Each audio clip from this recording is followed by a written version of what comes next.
जो मंचर की इस वक्त पोजीशन थी, मंचर की जो कैपेसिटी है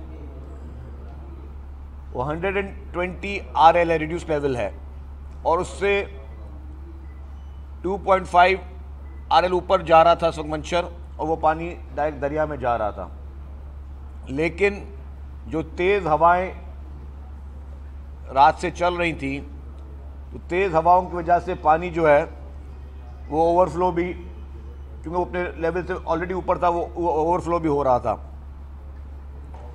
तो सरकार ने ये फैसला किया कि क्योंकि आबादियों को बचाना है, और खुसूसी तौर पर 2 टाउन्स जो थे, एक टाउन था सेवण और एक टाउन था आपका भान। तो भान सईदाबाद और सेवण की जो टाउन्स थे, उसमें सिर्फ सेवण की जो पॉपुलेशन है उस वक्त वो 3 लाख तक की है। तो सारी चीज़ों को मद्देनज़र रखते हुए जो इरिगेशन के एक्सपर्ट्स हैं और गवर्नमेंट ने मिलकर ये फैसला किया कि मंचर पे RD14 के मुकाम पर कट दिया गया है। इस कट से 5 यूनियन काउंसिल जो हैं वो बुरी तरीके से मुतासिर होंगी, जिसमें यूनियन काउंसिल वाहौर है। ये चीफ मिनिस्टर सिंध का अपना जो है वो आबाई गांव भी है, और अब इस कट की वजह से जो 5 यूसीज के मैं नाम लूँगा, यहाँ फौरी तौर पर इवैक्यूएशन जो है वो कराई जा रही है। गाड़ियाँ भेजी गई हैं, सब चीज़ें कि उनको सबको एवैक्यूएट किया जाए, क्योंकि यहाँ पानी पहुँचने में थोड़ा टाइम लगेगा। लेकिन ये सारी अब ये पानी के अंदर मतलब ये सारे के ये सारी यूसीज जो है इस वक्त वो पूरा ओवरफ्लो पानी का जो है वो इन यूसीज में जाएगा। यूसी वाहौर है, यूसी बूबक है, यूसी अराजी है, यूसी जाफराबाद है और यूसी चन्ना है। ये 5 यूसीज जो है ये इस वक्त बुरी तरीके से अफेक्ट होंगी इस कट की वजह से। और ये फैसला सिर्फ इसलिए किया गया कि जो आपके मेन टाउन्स हैं जहाँ पे थिकली पॉपुलेटेड एरिया है उसको बचाया जाए। और एवरेज बता दूं कि एक यूसी जो हमारे सेंसस ब्लॉक्स में है 25,000 लोग एक यूसी में नॉर्मली रहते हैं। तो इन 5 यूसी की वजह से 1,25,000 लोगों को फौरी तौर पर नकल मकानी करनी पड़ेगी, और इन 1,25,000 लोगों को गवर्नमेंट ने इवैक्यूएट फौरी तौर पर करना है। तो गवर्नमेंट की पूरी मशीनरी वहाँ इस वक्त मौजूद है, वो वहाँ पे लोगों को इवैक्यूएट करने के लिए अपना रोल प्ले करेंगे। वज़ीर आला साहब ख़ुद भी इस वक्त जो है वो वहाँ पे पहुँच चुके हैं। तो ये स्टार्ट की थी जिसकी मैं चाह रहा था कि जी मीडिया को बताया जाए। इससे पहले जो है यूसी शेख, यूसी टल्टी, यूसी बम्भा जो है ऑलरेडी इस वक्त पानी में है। ये सारा मैं आपको इसी एरिया की बता रहा हूँ कि ऑलरेडी पहले जो यूसीज पानी में है वो भी यूसी बाजारा, यूसी झांगारा जो है वो भी इस वक्त जो है पहले ही पानी की जद में है। तो इस हिसाब से सेवण तालका जो है पूरा इसका एक काफ़ी हिस्सा जो है वो अब इस सैलाब से और इन बरसातों की वजह से बहुत बुरी तरीके से मुतासर होगा। अब मैं आपको ये जो बेसिक थी जो कि मैं आपको रिसेंटली डेवलपमेंट थी उसमें बता रहा था, अब मैं आपको ओवरऑल सिचुएशन थोड़ा आगाह कर दूं।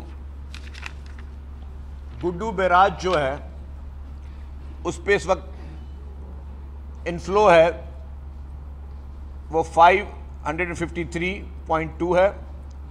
सक्खर बैराज पे 560.0 है।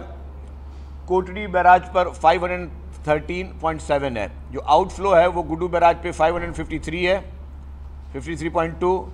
सक्खर में भी एज इट इज़ है 560.0। कोटरी में जो कि इनफ्लो है वो 500 और आउटफ्लो है 503 है।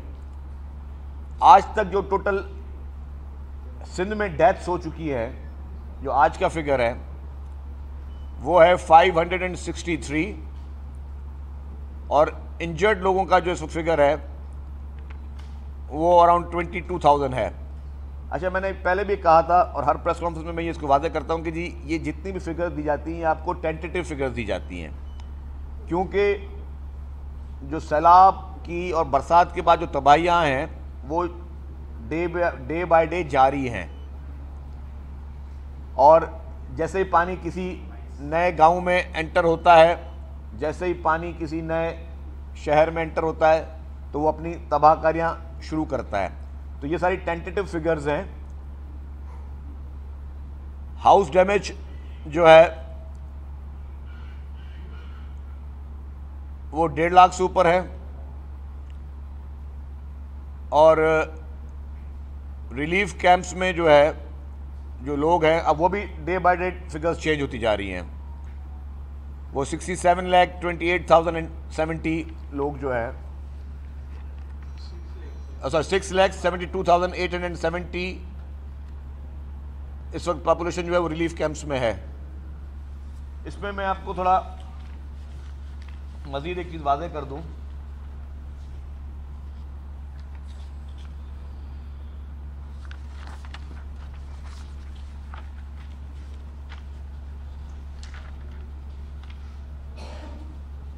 एक तो इस बार हमने लाइव स्टॉक का भी डेटा जो है वो भी उस डिपार्टमेंट ने कलेक्ट किया है, लेकिन उसके साथ साथ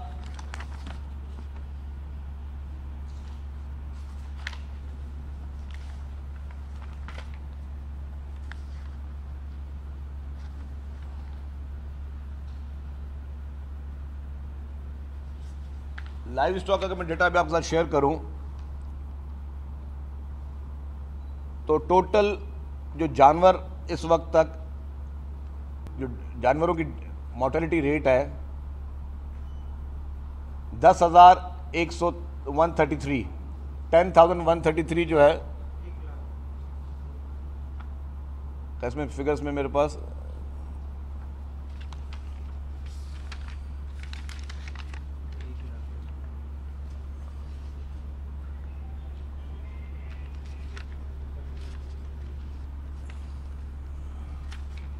सॉरी 1,06,094 लाइव स्टॉक लॉस अभी तक हुआ है।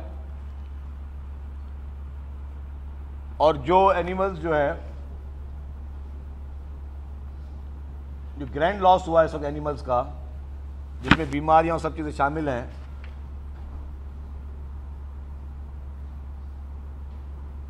वो भी मैं डिस्ट्रिक्ट वाइज आपको पूरा दे सकता हूं कि एनिमल्स की मोर्टेलिटी रेट जो है वो डिस्ट्रिक्ट वाइज क्या, वो मैं कॉपी सबको देता हूं क्योंकि इट्स लॉन्ग लिस्ट, तो मैं चाह रहा हूं कि आपको वो डिटेल में देता रहूं। इस वक्त तक जो रिलीफ का काम है उसमें मेरे पास 2 लिस्ट हैं, एक जो पीडीएमए ने रिलीफ के लिए राशन भेजा है और एक यूटिलिटी स्टोर के ज़रिए डायरेक्टली जो राशन बैग आए हैं। इस वक्त यूटिलिटी स्टोर को सिर्फ 1,15,000 राशन बैग्स का ऑर्डर दिया गया है, जिसमें से इन्होंने प्रोवाइड किए हैं 8,525। उनकी स्पीड बहुत स्लो थी प्रोडक्शन की, तो इसीलिए गवर्नमेंट ने जो फैसला किया कि जी बाकी प्राइवेट वेंडर्स को भी ये दिया जाएगा ऑर्डर्स, और उन्होंने दे दिया और प्लेसमेंट कर दिया ऑर्डर की। राशन बैग्स इस वक्त जो हैं वो यूटिलिटी स्टोर ने सप्लाई करने हमें वो 1,06,475 करने हैं। इसमें मुख्तलिफ डिस्ट्रिक्ट जो मोस्ट अफेक्टेड डिस्ट्रिक्ट है उनमें राशन बैग्स जो है उसकी सप्लाई शुरू कर दी गई है। इस वक्त हमने जो भी NGOs हैं और जो बाकी इदारे भी हमारे फेडरल गवर्नमेंट के सप्लाई करें, उन सबको के साथ एक नेटवर्क बना लिया है कि जी कोऑर्डिनेशन बेहतर तरीके से हो, ताकि जो भी इमदादी काम हो रहा है उसमें हर शख्स को जो भी मुतासरीन है उनको वो इमदाद फराम की जा सके, कहीं डबलिंग ना हो। और ये बेहतर कोऑर्डिनेशन चीफ सेक्रेटरी साहब से भी चीफ मिनिस्टर साहब ने कहा है कि तमाम फेडरल गवर्नमेंट के इदारे, NGOs और इस तरह के जितने भी वेंडर्स जो लोग मुखैर हजरात खुद कर रहे हैं, उनके साथ बेहतर कोऑर्डिनेशन पैदा करें कि जो जो इलाका सबसे ज़्यादा इस वक्त अफेक्ट हुआ है उसको मदद फराम की जाए। जिस तरह हमारे पास मेहड़ और जोही, कंबर शहदाद कोट, नौशेरो फेरोज़, जो बाकी डिस्ट्रिक्ट थे जिन पे सबसे ज़्यादा प्रेशर था पानी का, सबसे ज़्यादा जहाँ नुकसान हुए थे, तो गवर्नमेंट ने प्रायोरिटी भी जो रिलीफ की है पहले वहाँ दी है कि जहाँ पे सबसे ज़्यादा जो प्रॉब्लम हो रहा है वहाँ पे ज़्यादा फोकस किया जाए। इस वक्त 23 डिस्ट्रिक्ट जो है वो इस वक्त पानी के बुरी तरह जद में हैं, लेकिन उसके साथ साथ जहाँ सबसे ज़्यादा क्लैमिटी हुई है, सबसे ज़्यादा प्रॉब्लम है, वहाँ पे इन चीज़ों को हम लोग जो है वो प्रोवाइड करें। एक इसमें मैं और चीज़ आपको वाज़ेह करता चलूँ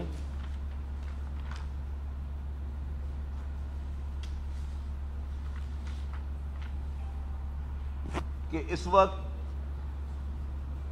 जो प्रायोरिटी गवर्नमेंट की है कि बीमारियों की जिस तरह वबाई अमराज बढ़ रहे हैं, उसमें जो अद्वियात हैं वो प्रॉपर तरीके से अब रिलीफ कैंप्स में, हर रिलीफ कैंप के अंदर एक मेडिकल डिस्पेंसरी बनाई जाए ताकि वहाँ पे मौजूद लोगों को जिसको बीमारी हो उसको हॉस्पिटल लेके जाने के लिए टाइम ना वेस्ट हो, उसी वक्त फौरी तौर पर उसको फर्स्ट एड भी दी जाए। और फिर अगर खुदा ना खास्ता कोई पेशेंट सीरियस है तो उनके लिए जो है उनको हॉस्पिटल मूव किया जाए। कल भी जो एक हैदराबाद में एक नई कैंप बनाई गई है जहाँ पे सारे मेहड़ से और बाकी जगहों से आए थे, उसमें चंद खातून ऐसी थी जो कि प्रेग्नेंट थी, तो उनके लिए हमने खुद भी विज़िट किया। तो वहाँ इनको कहा कि जी इन जो प्रेग्नेंट वुमेन है जिनके करीब हैं डेट्स, उनको फौरी तौर पर जो है वो हॉस्पिटल्स मूव करें। उनको यहाँ पे कैंप में रखना जो है इस वक्त वो मुनासिब नहीं होगा। खुदा ना खास्ता अगर किसी को कोई इनके कोई एमरजेंसी हो जाए तो वो सेफ़ नहीं होगा। तो हमने उनको कहा जी कि हॉस्पिटल्स में भी ऑलरेडी हॉस्पिटल में तमाम हॉस्पिटल में एमरजेंसी नाफिज की गई है, लेकिन उसके बावजूद ये सारे कैंप्स में हमने कह दिया कि जहाँ जहाँ पे इस तरह के केसेस हैं उनको फौरी तौर पे हॉस्पिटल मूव करें, और ताकि इनका इस वक्त कैंप में रहना जो है वो मेरे ख्याल से वो सेफ़ नहीं है, वो मुनासिब नहीं है। इसके साथ जो इस वक्त गवर्नमेंट की एक और प्रायोरिटी है, खासतौर आज 7 माइल डेवलपमेंट के बाद हम ये अपील करेंगे कि जी तमाम मुखैर हजरात और तमाम फेडरल गवर्नमेंट के और प्रोविंशियल गवर्नमेंट के इदारे जो हैं, वो जो 1.25 लाख लोग फौरी तौर पर आपने रेस्क्यू करने हैं, कहने में बहुत आसान है कि 1.25 लाख लोगों को रेस्क्यू करना, लेकिन इसके लिए बहुत ज़्यादा रिसोर्सेज चाहिए। उसके लिए इमीडिएटली गवर्नमेंट अपनी मैक्सिमम कैपेसिटी पे काम करिए, लेकिन बाकी जितनी फलाई तंजीमें और गवर्नमेंट के इदारे हैं वो भी अपना रोल मज़ीद प्ले करें कि जी उन लोगों को सेफ्टी और सिक्योरिटी के साथ जो है वो यहाँ पे पहुँचाया जा सके। आपको एक पता होगा कि इस वक्त जो पूरे दादू डिस्ट्रिक्ट की, जो पुराने दादू डिस्ट्रिक्ट और जामशोरो डिस्ट्रिक्ट का जो अब हिस्सा वहाँ आ गया है, ऑलरेडी वहाँ के लोग नकल मकानी कर रहे हैं मुख्तलिफ डिस्ट्रिक्ट्स में।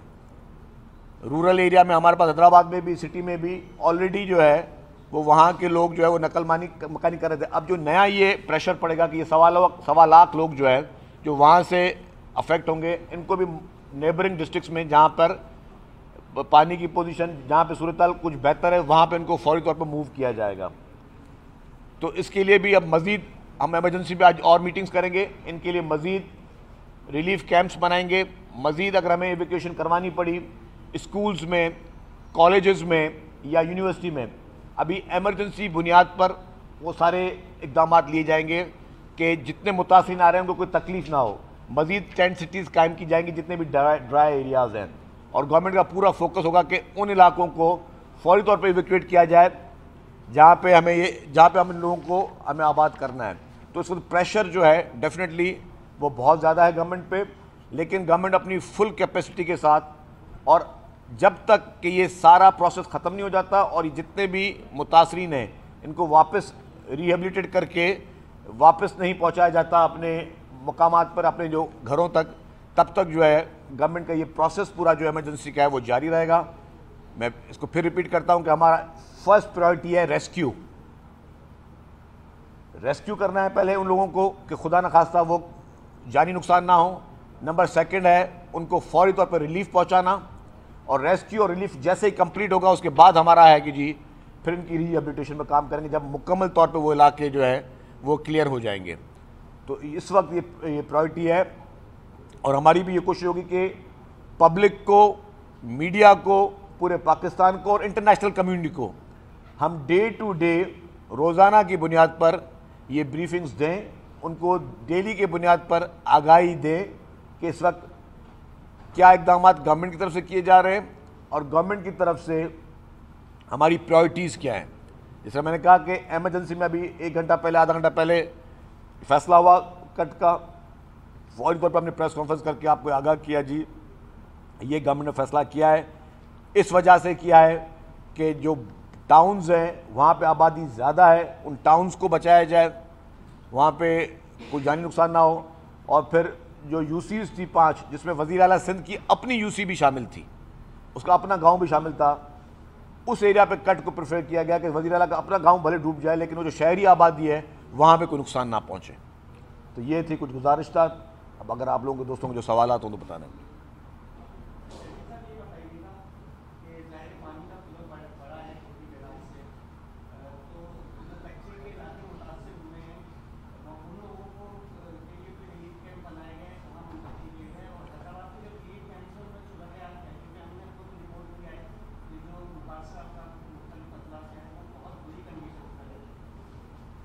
देखिए जी, आपके 2 सवाल थे। एक सवाल था आपका कच्चे के लिए।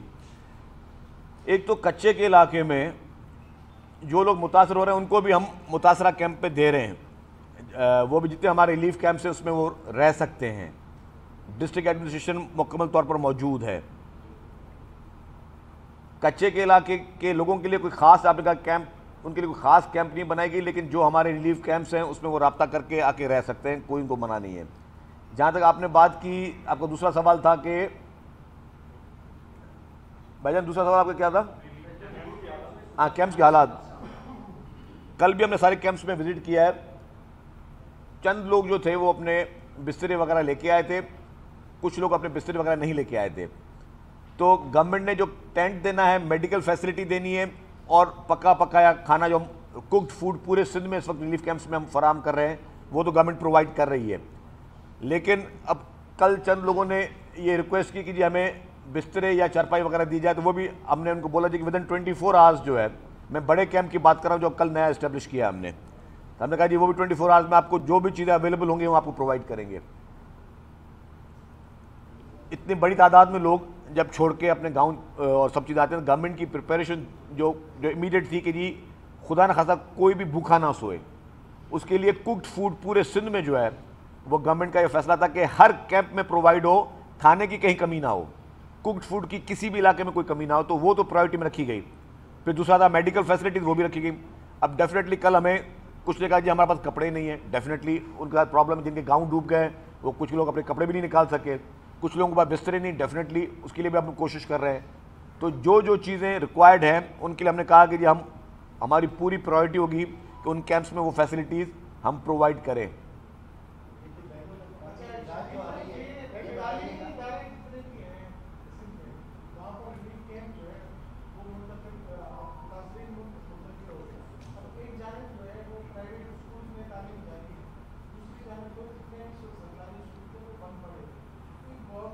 देखिए सारे, हाँ जी,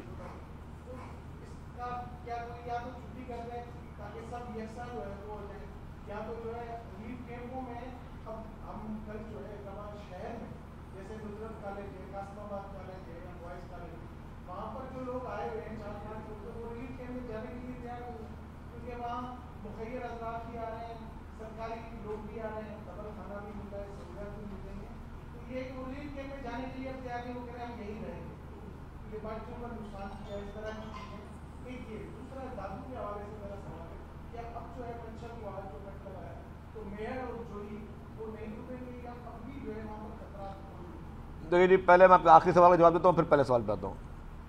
मेहड़ और जोही में ऑलरेडी पानी जो है 4 तरफ से उनको घेर चुका है। खैरपुर नासन शाह की भी हालत जो है वो आपको पता है। तो ऑलरेडी यहाँ पे पूरा जो प्रेशर पानी का वहाँ पे घिर चुका था, लेकिन वहाँ पे भी बंद बना के और उन शहरों को अभी तक बचाया गया है।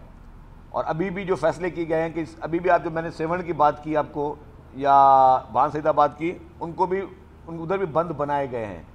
हैवी मशीनरी गवर्नमेंट ने जो प्रोवाइड की है वो टाउन्स को बचाने के लिए इस वक्त भी दिन रात कोशिश कर रही है। अब आपका जो पहला सवाल था स्कूल्स का और एजुकेशन का, बिल्कुल आपका सवाल बिल्कुल जायज़ है कि जी प्राइवेट स्कूल्स में तालीम जारी है और गवर्नमेंट स्कूल्स में रिलीफ कैंप्स कायम हैं। और मैं इस बात से बिल्कुल अग्री करता हूँ कि गवर्नमेंट ने इस मौजू पे कोई एक डिसीजन लेना पड़ेगा कि एक तरफ जो लोग जो प्राइवेट स्कूल में पढ़ रहे हैं वो तालीम जारी रख के पढ़ रहे हैं और जो गवर्नमेंट स्कूल वाले वो उनको कॉम्पीट नहीं कर सकेंगे एग्जाम्स में या इसमें डेफिनेटली डिस्कस करेंगे, क्योंकि इस वक्त पूरा फोकस जो है वो इमरजेंसी सिचुएशन पे। हमने ये कोशिश ज़रूर की थी कि जो गवर्नमेंट स्कूल्स भी हैं 2-3 दिन से कि कुछ गवर्नमेंट स्कूल को भी हम जो लोग वहाँ पे बैठे हुए हैं उनको भी मूव करवा के हम रिलीफ कैंप्स में लेकर आएँ। उसमें से काफ़ी हद तक वो कोशिश कामयाब गई और वो भी हमारा यही मकसद था कि जी वहाँ पे तालीम जारी रह सके जहाँ जहाँ पे ये माहौल है। लेकिन ये भी हम सिर्फ हैदराबाद की बात कर रहे हैं, लेकिन बाकी इलाकों में कहीं पे भी इस वक्त पोजीशन ही नहीं है कि जी वहाँ पे एजुकेशन कंटिन्यू रखी जा सके। तो उस पर डेफिनेटली गवर्नमेंट कोई पॉलिसी लेगी। ये भी नहीं किया जा सकता कि जी कि अगर जो शहर इस वक्त बच गए हैं कि उनकी एजुकेशन को बंद कर दिया जाए फिर, लेकिन उसमें कोई पॉलिसी डिसीजन होगा कि जहाँ जो लोग अफेक्टेड हुए हैं उनके लिए क्या एक्स्ट्रा क्लासेस शुरू की जाए फ्यूचर में, या उनको क्या एक्स्ट्रा लेवरेजेस दिए जाएँ कि वो उनका कंपटीशन लेवल जो है वो एग्जैक्टली सेम हो। वो गवर्नमेंट लेवल पे डेफिनेटली कोई ना कोई इसमें डिसीजन ज़रूर होगा। हाँ, इनके बाद आपका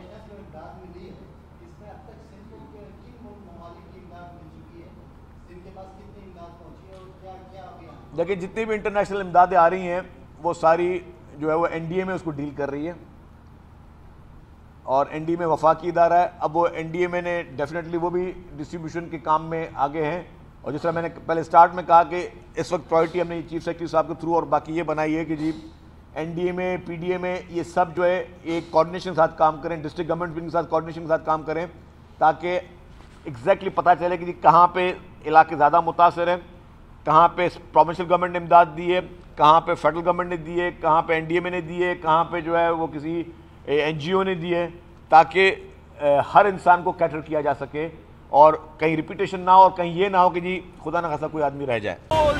एक बार फिर नंबर 1 सब्सक्राइब करें और बेल दबाएं ताकि कोई खबर रह न जाए।